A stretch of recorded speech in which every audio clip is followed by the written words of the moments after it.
LAX, a spin-off from ending AMW forever into a tag team title feud against Team 3D. From the best tag team to people I hate. Yeah. So Team 3D show up on the December 21st Impact. They busted interview. JB is talking to Eric Young and they pop in afterwards. They talk about how they've been in Japan for the last month and they finally want revenge on the Naturals because the Naturals put them through a table like 7 years ago. Yeah, and they really are still holding on to that. So we get Team 3D versus the Naturals in a tables match. Only one person needs to go through a table for the win here because there's not time really for two. We do recap them, the Naturals putting 3D through a table. 3D demolish the Naturals here. The Naturals get very, very little as Bully powerbombs Andy Douglas through a table. After the match, franchise is like, I'm done. The experiment is over. Yeah, and that's directly from the mouth of the booking committee. That is, we will see him on Explosion, so Explozone at some point when I catch up with that. We'll talk about some Andy Douglas matches there. I believe this is the last time we will talk about Andy Douglas on Impact. Oh, what a run. We'll see some Chase in 2006 and then in like 2020. But we will not see any more, later in 2007 even, I remember what year we're in. We will not see any more Andy Douglas. This is it. I guess if you were to say, what's the one other last thing connecting to the Asylum days? You're like, yeah, I suppose. Maybe the Naturals. Nope, they're gone too. We really are cleaning out. We are getting rid of the fucking... And like Russo tried with the Naturals for a while and when he had the book in like 2004. So clearly he's just like, I'm done with these guys. Get them out of here. Andy Douglas, of course, known for all of his big moments. But the thing I like to reference most is, of course, his role as Forest Hero Zombie in Dr. S Battle the Sex-Crazed Reefer Zombies the movie, released in 2009. Whoa, he was in that? Yep. That's a big role. That's a big get. How did that not launch his career? I don't know. He was also a production assistant on the Supernatural event. Ooh, my man's had quite the career going for him. Now he's a chiropractor. Yeah, he's all over the joint. Though he will actually, I tell a lie, we will see Andy Douglas one more time. I'll take back everything I said. In the Bob Ryder Hall of Fame video package. Oh. At Bound for Glory 2024. One of the talking heads, out of nowhere, from his office, his chiropractic office, is Andy Douglas. So he will randomly pop up. Chase will randomly pop up and wrestle. He'll be in the Reverse Battle Royal as well at Slammiversary 2022. So we have some Chase Stevens to look forward to. We don't need to. We could also we could track down the Naturals competing on SmackDown in 2008. Yeah. Losing to the Big Show. Or Stevens wrestling Jack Swagger on ECW. Sure. Or Stevens wrestling Mike Knox on ECW. Whoa. And saved by Tommy Dreamer. Wow. It all comes together. There is like the alternate universe where Chris Candido doesn't die, where like the Naturals become a real team. I don't know if they do. I think Candido's like charismatic enough to fill the void that they lack though. Yeah, but like, I don't know, they're just kind of boring. That is a problem, but I also think like Candido fit better with them as an act than Jimmy Hart or Shane Douglas ever did. Yeah. Though like the Shane Douglas stuff was okay. It was better than the Jimmy Hart stuff. The Jimmy Hart stuff was bad. The Shane Douglas stuff in a different era when you stop, like if the Shane Douglas stuff happened in like 2004 when there's not Kurt Angle and Sting and Christian on the show, you know, when the standards are a little lower, maybe the Shane Douglas stuff would have worked, but like there's no time for the Naturals getting this shit anymore. You know what? Fair play to them. They have one of the best tag finishes ever. And someone should steal it. Yeah. How has everybody on Earth done a magic killer, but no one has stolen a natural disaster? Yeah, that one should be taken. Though there is one team that does it for a little while. Beer Money. Holy shit, what a callback. Yeah, they take the natural disaster for a little while. But yes, they get absolutely demolished by 3D here. Shane Douglas is like, we're done. And that is, I believe, the end of the Naturals, as we will see on screen. Interestingly, in 07, in like the middle of the year, they do one of those random ass mobile polls where you can vote on a team that wrestles on the show. And I believe one of the options was the Naturals. Wow. They didn't win, but I believe they are. But they are mentioned. But yep, Team 3D absolutely killed them. Santa's here on this episode because it's the final episode before Christmas. So Santa's coming out. He's giving out presents. That's just it. Just leaving it there. We're not going to follow up on the fact that Santa's here. Santa comes out. LAX interrupts Santa. Conan gloats about beating America's Most Wanted last week. Conan has a shitty Christmas tree with him, and that symbolizes what their poor, starving Christmases were like. So Conan, he has beef with Santa because he didn't get his Miami Dolphins jersey. He says Santa can go to hell. Santa gets in the ring. Turns out Santa's brother Runt. Santa picks a fight with LAX, but gets border tossed. The babyface army makes the save. Not Team 3D, by the way. Fuck Brother Runt. Team 3D doesn't make the save. There's a babyface army led by EY with his fucking leg lamp. Because EY thinks it's the real Santa. That's true. He must, and he needs to give Santa the leg lamp gift. Yes. If Santa gets killed before he can give him his lamp, Santa won't realize he's a good boy and think he's naughty. Don't like any of this. The next week, Team 3D come to the ring. Bully said there's no tag teams left. Styles and Daniels broken up. America's Most Wanted are gone. So there's only LAX. Brother Runt, still dressed as Santa, comes out. He asks a very fair question. What the fuck, man? Yeah, where were you guys last week? Team 3D, they're mad because remember when they went away, they were like, one thing, don't get in fights. And then he's like, you want me to apologize for being a man? Also, I'm a pro fucking wrestler. It's kind of the job description. It is famous, and me especially, I am known for picking fights, especially with large men. Yeah. Bully gives him a sniff and accuses him of having a drinking problem. Runt spits his booze in Bully's face and jumps him. Bully puts him down with a clothesline and asks Devon to get a table. Devon's like, fuck no, he's our brother. Yeah.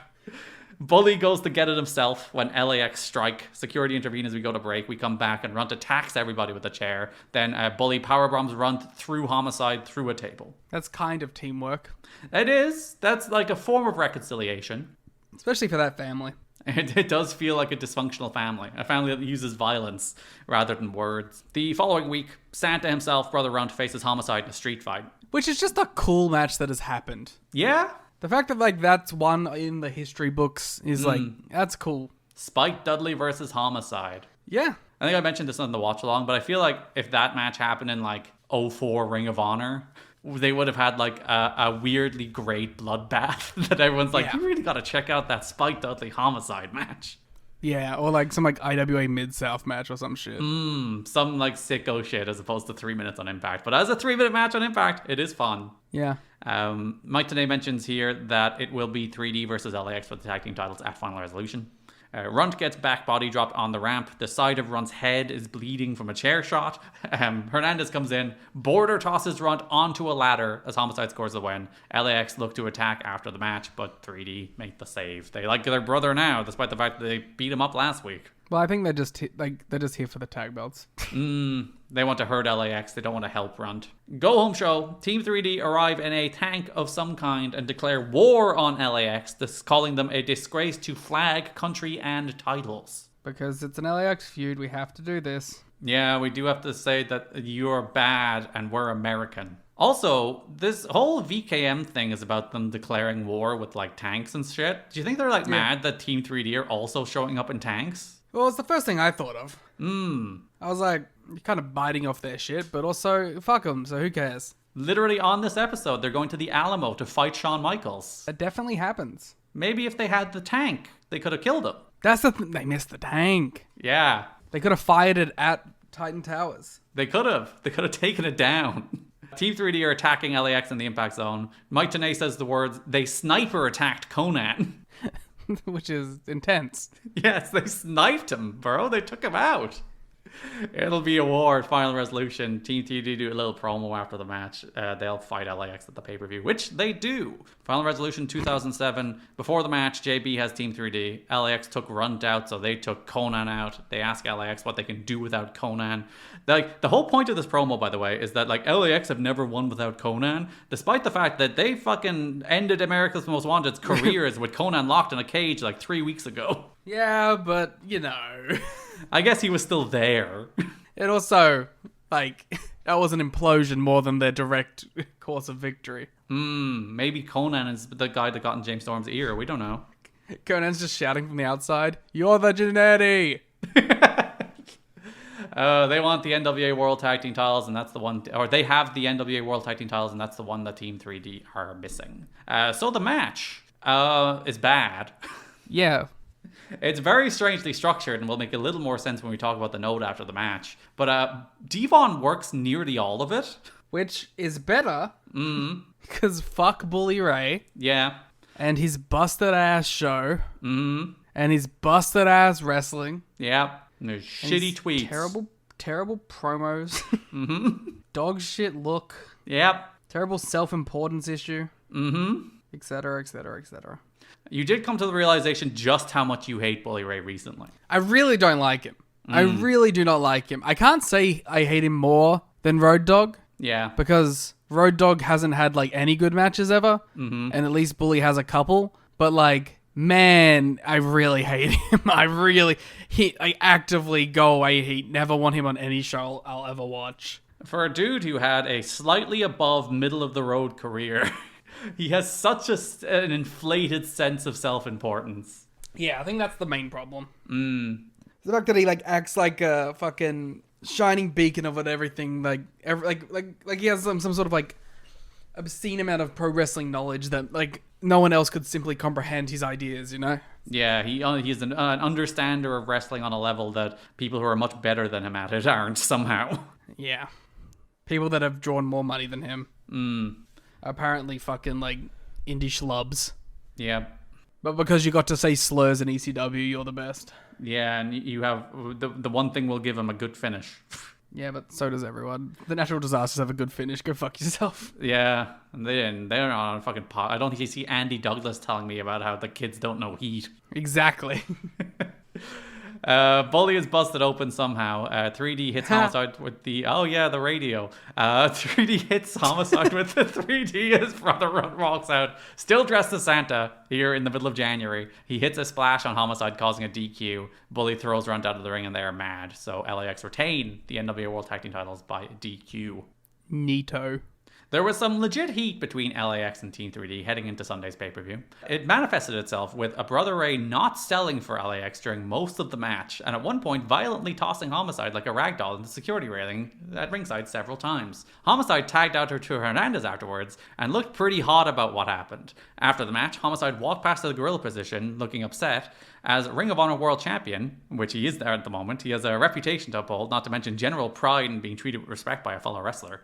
And by the end of the night, he was telling people there was no big deal, and the next night at TV, LAX and Tier 3D were openly, cooperatively discussing their scheduled rematch on the TV tapings with no sign of heat, so it appeared they worked out their differences, whatever they were. After the pay-per-view, speculation among TNA sources about the pay-per-view match issues ranged from there being problems before perceived attitude issues between the teams when they were planning the match to Brother Ray trying to impress some friends and family who were in the crowd that night, including a reluctance to sell for somebody who is much smaller than him in Homicide. You know what I think happened here? Yeah.